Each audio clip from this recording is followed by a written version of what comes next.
Hallo, ich bin Amber und heute zeige ich euch mein Daily Make-up. Heute benutze ich den Primer von Hero, der Perfection Primer. Ich benutze gerne den Primer, weil ich einfach das Gefühl habe, dass mein Make-up dann länger hält. Und dann geht es weiter mit der Hero Foundation.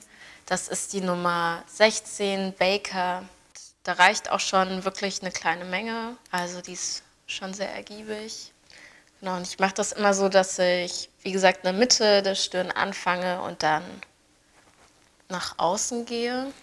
Und genau das gleiche auch wieder hier, dass ich, wie gesagt, immer von innen nach außen die Foundation verstreiche.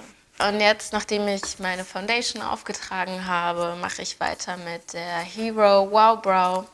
Und die gibt es jetzt in einem coolen Refill-System. Und da habe ich die Dark Nummer 6.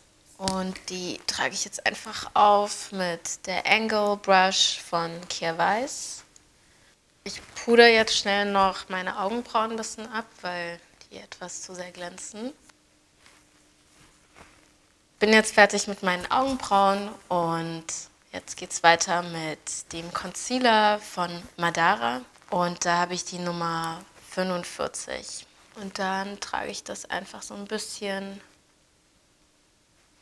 auf. Natürlich aufpassen, dass man nicht zu viel benutzt. Genau, und dann auch ein bisschen die Augenwinkel gehen und das einfach verteilen. Ich versuche auch immer so ein bisschen weiter nach unten zu gehen, zur Nase hin. Jetzt mache ich weiter mit den Augen und da habe ich von RMS den Luminizing Powder und das Coole an dem Powder finde ich, ist, dass man den sowohl für die Augenlider benutzen kann, als auch für die Wangen, also eigentlich überall. Und jetzt mache ich weiter mit dem La Poudre 10.1 von Absolution, um dann nochmal die Foundation zu setten.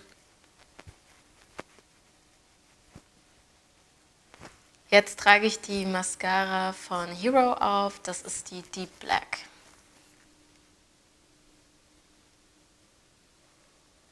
So, jetzt sind die Augen fertig und jetzt mache ich weiter mit dem Luminizing Powder von RMS. Das hatte ich ja vorhin schon erwähnt. Und versuche jetzt hier noch ein Glow hinzuzaubern.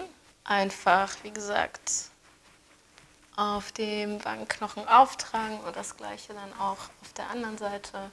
Und ich finde, man sieht sofort frischer aus. Um den Look jetzt zu vollenden, trage ich noch etwas Lipgloss auf. Das ist der Lipgloss von Madara, die Nummer 73.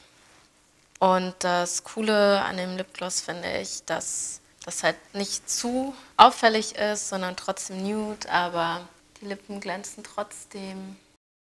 Und das ist mein fertiger Look, perfekt für jeden Tag. Ich finde, dass man zwar geschminkt aussieht, aber es trotzdem natürlich ist.